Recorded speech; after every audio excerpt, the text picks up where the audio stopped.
우리는 행복해지기를 원합니다. 그러나 내가 지금 행복한지 생각할 겨를도 없이 무언가에 쫓기듯 바쁜 일상을 살아가고 있습니다. 그러면서 행복해지는 방법 또한 아득히 잊고 지냅니다. 행복이란 욕구 충족의 상태를 말하는데 인간의 욕구를 크게 소유욕, 지배욕, 사랑의 욕구로 나눌 수 있습니다. 이 세 가지 욕구 중에 사랑의 욕구를 충족할 때 소유하고 싶은 마음과 지배하고 싶은 마음이 사라지고 행복에 이르게 됩니다. 그래서 마침내 행복이란 만족한 삶이다 라고 조용히 외칠 수 있게 됩니다. 사랑이 결핍될 때 가정과 사회, 국가와 인류의 무질서가 시작되고 인간의 생명을 위협하는 무서운 일들이 생겨나는 것입니다. 따라서 행복의 전제 조건은 사랑입니다. 이 세상에 그 누구도 사랑할 수 없을 만큼 가난한 사람은 없습니다. 목숨만 있으면 누구나 사랑할 수 있습니다. 사랑은 마음으로부터 시작하기 때문입니다. 인간이라면 누구나 할 수 있는 사랑을 일깨우며 사랑하는 방법을 가르쳐주고 사랑했을 때 따라오는 선물이 행복이라는 것을 배우는 교육 장소가 바로 꽃동네 사랑의 연수원입니다. 피아노를 치면서 피아노를 배우듯 행복해지는 방법도 배워야 하기에 꽃동네 창설자 오홍진 신부는 1997년 행복을 가르쳐주는 사랑의 연수원을 설립하였습니다. 이곳에서는 한때 가족에게 버림받고 사회로부터 외면받은 비참한 삶을 살며 가슴에 큰 상처를 안고 살아갈 수밖에 없는 사람들이지만 봉사자, 수도자로부터 사랑을 받고 또 사랑을 실천함으로 인해 나는 행복한 사람이라고 조용히 외치는 꽃동네 사람들과의 만남을 통해서도 행복을 전하고 있습니다. 꽃동네에서는 가장 행복했던 사람이 누구냐고 묻는다면 서슴지 않고 최기동 할아버지라고 말할 수 있습니다. 꽃동네 입구에 들어서면서 가장 첫 번째 만날 수 있는 사람 또한 최기동 할아버지입니다. 그의 동상과 돌에 새겨진 삶의 역사를 만나보게 된다면 누구라도 그에 대한 깊은 존경심을 표하지 않을 수 없습니다. 잔잔한 행복감으로 마음이 늘 부자처럼 든든했던 사람. 이제 우리는 최기동 할아버지와의 만남을 통해서 내 삶의 행복의 열쇠를 찾기 위한 여행을 떠나보기로 합니다. 최기동 할아버지는 거지였습니다. 지금으로 말하면 노숙인입니다. 서울역이나 지하보도를 지나칠 때 먹을 것이라도 건네주고 싶을 만큼 초라한 노숙인 최기동. 그러나 태어날 때부터 노숙인은 아니었습니다. 그는 1917년 충청북도 음성군 금왕읍에서 태어났으며 본명은 최경락입니다. 지금의 금왕우체국 일대의 모든 땅이 귀동의 아버지의 땅이었을 만큼 부잣집에서 태어났기에 부잣집의 귀한 아이라 하여 사람들은 그를 귀동이라 불렀습니다. 번성한 가문의 귀한 도령으로 어려움을 모르며 자란 귀동은 결혼 정년기가 되어 예쁜 아내를 맞아들였습니다. 행복한 시간들이었습니다. 그러나 행복은 잠시일 뿐 그 당시는 일제강점기였고 서서히 강제징용이 본격화되던 시기이기도 했기에 그 또한 일본의 강제징용을 피할 수 없게 되었습니다. 1943년 9월 5일부터 35개월 동안 청년 최기동은 강제징용의 고통 속에 살게 되었고 어느 날 그는 일본인들의 철통 같은 감시망을 피해 탈출을 감행합니다. 그러다 결국 일본인들에게 붙잡히고 말았습니다. 고문실로 끌려간 최기동은 엄청난 폭행을 당하고 양쪽 발가락에 전선을 연결한 전기 고무는 양말이 다 타들어갈 지경이었습니다. 시뻘겋게 달군 인두로 그의 몸을 지지다 정신을 잃으면 물을 부어 깨워놓고 다시 고문을 가합니다. 이 고문을 통하여 최기동은 정신을 상실하였고 온몸은 고문의 고통으로 달구어지게 되었습니다. 그제야 강제징용자로서 노동력을 상실한 쓸모없는 사람이라 하여 청년 최기동의 등에 주소가 적힌 꼬리표를 달아 화물칸으로 보냈습니다. 단말마처럼 떠오르는 기억의 조각들, 본능적으로 제 집을 찾아가는 비둘기처럼 청년 최기동은 동물적인 귀소 본능에 의해 신의주로부터 나무로 내려왔습니다. 그의 발길은 기적과도 같이 고향을 향해 쉼없이 옮겨졌으며 그 기나긴 시간을 넘어 고향에 도착합니다. 그가 몇 달 만에 고향에 도착했는지 몇 년 만에 도착했는지는 아무도 모릅니다. 천신만고 끝에 도착한 고향은 옛날 그대로가 아니었습니다. 부모님도 사랑하던 아내도 어디론가 떠나버렸고 그 많던 전답도 다른 이의 소유가 되어 있었습니다. 그가 선택할 수 있는 것은 친척집에 얹혀 사는 것과 병든 몸이라 생계를 유지할 방법이 없으니 거지로서 구걸하며 사는 것, 둘 중 하나였습니다. 청년 최기동은 무국 읍내를 가로질러 오르는 무국천 다리 밑으로 가보았습니다. 그곳은 오래전부터 오갈 데 없는 거린들이 모여 살고 있었습니다. 병들어서 곧 죽어가는 사람, 다리를 쓰지 못해 구걸조차 할 수 없는 사람들이 그곳에 있었습니다. 친척들은 자신의 집에서 같이 살자고 권했으나 얻어먹을 수 있는 힘조차 없는 거린들을 위해 최기동은 스스로 거린의 삶을 선택합니다. 그는 일본인에게 당한 고문 후유증으로 정신질환에 이어 고혈압에 동상까지 걸린 상태입니다. 움직이는 것조차 쉽지 않았습니다. 그 불편한 몸으로 깡통을 들고 구걸을 시작합니다. 그러나 다른 거지들과는 달리 항상 식사 시간 후에 설거지할 무렵에 밥을 얻으러 갔습니다. 동냥밥을 주는 이웃에게 부담을 주지 않기 위해서였습니다. 그러기에 거린 최기동은 남는 밥이 있으면 얻어가고 없으면 허허 웃으며 다음에 줘 하며 돌아가곤 했습니다. 마음씨 착한 그를 보고 마을 사람들이 돈을 주면 한사코 거절했고 과일을 주면 아이들에게나 먹이라며 손을 내저었습니다. 방에서 밥을 먹고 가라고 차려놓으면 옷이 더럽다며 사양하고 그냥 깡통에 달라며 받아가곤 했습니다. 그가 밥을 얻는 이유는 홀로 배를 채우기 위해서가 아니라 얻어먹을 힘조차 없어서 다리 밑에서 자신만을 기다리고 있는 거지들을 위한 동냥이었습니다.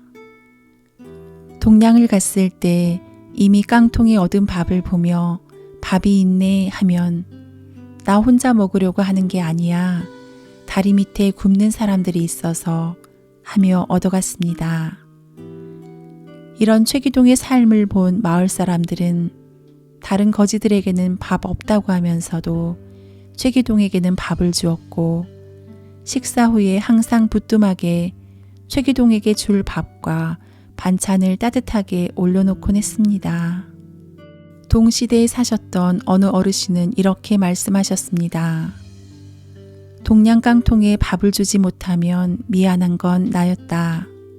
이 세상 누가 거지에게 동냥을 주지 못해 미안하고 안쓰러운 마음이 들겠는가. 거린 최기동의 마음은 늘 마을 사람들에게 빚을 지고 있는 심정이었습니다. 이런 마음으로 구걸하러 마을을 다니면서 남는 시간은 마을 사람들의 일을 거들어 주었고 호박 넝쿨이 떨어져 있으면 올려주고 열린 문이 있으면 닫아주고 떨어진 빨래가 있으면 다시 널어주었습니다. 가을거지가 끝난 논에서 지푸라기를 주워와 새끼를 꼬아 이웃집에 가져다 주기도 했습니다. 거린 최기동은 마을 사람의 일원으로서 할 수 있는 모든 것을 했습니다. 최기동은 어깨에 커다란 걸망을 짊어지고 다녔는데 밥을 얻으러 다니는 틈틈이 진지하고 조심스럽게 무엇인가를 걸망에 집어넣곤 했습니다. 그 모습을 본 몇몇 사람들은 의심을 하기 시작하여 걸망을 빼앗아 조사해 본 일이 있었습니다. 그런데 그의 걸망 안에는 깨진 유리 조각이며 사금팔이, 녹슨 못이 가득 들어있는 것입니다. 알고 보니 아이들이 뛰노는 장소마다 찾아가 아이들이 다칠까봐 위험한 유리 조각 따위를 주워 모아서 버리곤 했었던 것입니다. 또한 아이들이 최기동을 거지라 놀려대고 넘어뜨려도 그는 아이들에게 절대 위협적인 행동이나 화를 내지 않았습니다. 도리어 아이가 물에 빠져 옷이 젖어서 울고 있으면 아이의 어머니를 찾아다녔습니다. 아이들 앞에서는 거지가 아닌 천상 이웃집 할아버지였던 것입니다. 그의 행색은 거지였으나 마음은 늘 풍요로웠고 먹는 것은 적었으나 늘 충족감으로 넘쳤습니다. 정신병을 앓고 있는 거지 최기동은 사람이 살아가면서 느낄 수 있는 참 행복의 의미를 본능적으로 체득하고 있었던 것입니다. 그는 죽어가는 사람도 여러 명 살렸습니다. 길가에서 죽어가고 있는 거지를 보면 상태를 가릴 것 없이 들쳐업고 자신이 살고 있는 다리 및 움막으로 옮겨옵니다. 그리고 그를 치료하고 살리기 위해 더 열심히 이 고을 저 고을로 구걸하러 다닙니다. 거린 최기동에게 있어서 가장 중요한 것은 얻어먹을 수조차 없는 이들의 생명을 유지시켜주는 것이었습니다. 동시에 그들이 인간으로서 최소한의 존엄성과 인권을 유지하게 해주는 것입니다. 그들이 움막 안에서 아무도 쳐다보지 않는 죽음을 맞이할 때 최기동은 손수 그들을 묻어주고 마지막 인사를 나눕니다. 마을 사람들은 그런 최기동의 선행을 이해하기 시작하면서 이제는 그를 정신병을 앓고 있는 초라한 거린으로 보는 것이 아니라 하늘이 내려준 천사로 인식하기 시작합니다. 이렇게 사랑으로 거린 생활을 한 지 30여 년이 흘렀습니다. 1976년 8월 20일 금왕성당에 오홍진 신부가 본당 사제로 발령을 받아오게 되었습니다. 그해 9월 12일 서쪽 하늘의 노을이 곱게 물들어가던 어느 날 하루의 분주함을 접고 잠시 묵상에 잠겨있던 오홍진 신부는 성당 앞길을 가로질러 가는 거린을 보게 됩니다. 때 묻은 털모자에 구부정한 걸음으로 한쪽 팔에는 밥을 담은 깡통을 들고 남은 한쪽 팔에는 허름한 걸망을 메고 있었습니다. 설명할 수 없는 이끌림에 자신도 모르게 그 거린을 따라가게 됩니다. 허름한 걸망에 찌그러진 깡통을 들고 누더기 옷에 헝겊으로 칭칭 감은 두 발. 그 거린이 바로 최기동 할아버지입니다. 그를 따라가니 용담산 아래 다 쓰러져가는 움막 몇 채가 보입니다. 당시 활발하게 진행됐던 새마을 운동으로 인해 무극천 다리 밑에서 생활하던 거린들이 주민들에게 쫓겨나 용담산 기슭으로 생활의 근거지를 옮기게 되었습니다. 최기동 거린은 그 움막집으로 들어갑니다. 캄캄한 움막 안에서는 심한 악취가 풍겨납니다. 역겨운 냄새가 나는 그곳에는 폐병을 앓아 뼈만 앙상해진 여인과 알코올 중독에 심한 의처증까지 있는 남편, 6살이 넘었는데도 일어서지도 못하는 아이가 있었고 그 옆 움막에는 18명의 거린들이 살고 있었습니다. 최기동 할아버지는 얻어온 음식을 몸이 병들어 움직일 수조차 없어 구걸도 할 수 없는 그곳 거린들에게 나누어 주기 시작합니다. 그들에게 자신이 동냥해온 밥을 먼저 챙겨주고 맨 나중에 식사를 하시는 할아버지의 모습을 보고 있던 오웅진 신부는 순간 모골이 송연해지는 것을 느꼈습니다. 그리고 부끄러웠습니다. 오웅진 신부는 거지없는 세상을 만들기 위해 정치가가 되는 게 소년기의 꿈이었고 청년기 시절에는 사제가 되어 진정한 사랑을 몸으로 실천하고자 했던 자신의 결심을 다시 한번 떠올리기 시작합니다. 그렇다. 사랑은 생각으로 하는 것이 아니다. 말로 하는 것이 아니다. 악취나는 이웃을 서로 보듬고 함께하는 진정한 행동으로부터 시작되는 것이다. 오웅진 신부는 사제관으로 돌아가 밤을 새워가며 기도합니다. 그리고 얻은 깨달음. 얻어먹을 수 있는 힘만 있어도 그것은 주님의 은총입니다. 오신 분은 최기동 할아버지로부터 진정한 사랑의 실천이 무엇인가를 배우게 되었습니다. 다음 날 오신 분은 자신이 가지고 있는 돈을 전부 모았습니다. 1,300원이었습니다. 시멘트 한 포대를 사서 최기동 할아버지와 함께 살고 있는 이들을 위한 집을 짓기 시작합니다. 공사가 시작된 지 한 달 만에 꽃동네의 시초를 이룬 사랑의 집이 지어졌고 최기동 할아버지와 18명의 거린들이 드디어 입주를 하게 되었습니다.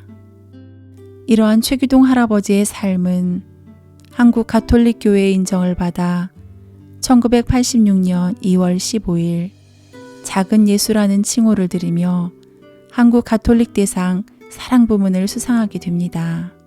고향 무국에서는 최기동 할아버지를 위한 성대한 환영회가 준비되었습니다.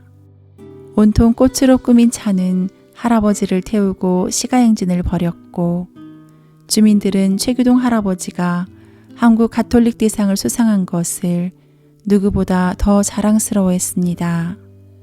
축하연 자리에서 오웅진 신부는 상금으로 받은 120만 원을 어디에 쓰겠느냐고 물었습니다. 최기동 할아버지는 망설임도 없이 담담한 어투로 대답합니다. 쓸 데는 한 곳밖에 없어. 길에서 죽어가는 사람들 집 지어줘. 그 말을 듣고 있던 내빈들과 후원자들이 받게 된 감동은 기적을 일으키게 됩니다. 최기동 할아버지의 상금 120만 원과 많은 후원으로 1987년 노인요양원이 준공된 것입니다. 그리고 최기동 할아버지는 이 집에서 사시다 삶을 마감하게 됩니다. 사람 목숨은 하늘에 달려있다는 말씀을 하신 그날 저녁 식사 후 7시쯤 쓰러져서 다음날 1990년 1월 4일 선종하셨습니다. 당시 임종을 지켜보았던 수녀는 여느 환자들처럼 괴로워하거나 거친 숨소리나 험한 모습을 보이지 않으시고 돌아가시는 순간에도 의료진들의 수고를 덜어주고 싶어서였는지 응급조치를 할 여유를 주지 않으시고 조용히 주무시듯 선종하셨다고 말해주었습니다. 그는 고혈압으로 쓰러지기 직전까지 40여 년 동안 밥을 얻어 배고픈 이들에게 나누어 주었고 내일을 한 벌씩 나누어 주면 난 새 거 필요 없어 다른 사람 줘 하고 한 사코 받지 않으셨습니다. 강제로 새 네일을 입혀드려도 잠시 후에는 그것을 벗어 다른 거린에게 주곤 했었습니다. 천성이 착한 분으로서 남에게 몽땅을 주지 않고는 견딜 수 없는 사람이기에 삶의 마지막 순간이 오기 전 한 가지 당부를 합니다. 자신이 죽게 되면 자신의 두 눈을 앞을 보지 못하는 일을 위해 써달라는 것입니다. 할아버지의 안구를 받은 사람은 26살의 한 청년입니다. 수술은 성공적으로 끝나 평생 앞을 보지 못했던 이 청년은 할아버지의 눈을 빌어 새 세상을 열어가고 있습니다. 최기동 할아버지의 선종이 알려지자 각계각층에서 많은 조의금이 보내졌고 그 조의금은 최기동 할아버지의 동상 건립과 비석을 만드는 데 쓰였습니다. 그때 만든 동상은 지금도 꽃동네 입구에서 사랑을 배우러 꽃동네를 찾아오는 이들을 따뜻이 맞아주고 있습니다. 해마다 5월이 되면 음성군에서는 충청북도에서 가장 큰 행사인 품바축제가 열립니다. 품바축제의 근본 정신은 최기동 할아버지의 숭고한 박애 정신과 그분의 삶을 기억하며 우리도 사랑을 실천하면서 살아가자는 것입니다. 최기동 할아버지, 그분은 충청북도 음성군 금왕읍에서 구걸하던 초라한 거지였지만 그가 죽은 후에도 사람들의 가슴 속에 남아있는 이유는 몽땅을 다 내어주는 사랑의 삶을 사셨기 때문입니다. 마음껏 사랑했기 때문에 그의 생애는 한 점 부끄러움 없이 후회 없이 환하게 웃으며 우리를 위하여 행복한 삶의 길을 알려주고 있습니다. 그의 삶은 사람들에게 결코 잊혀지지 않을 것이며 그의 사랑은 지금도 살아 숨쉬며 움직이고 있습니다.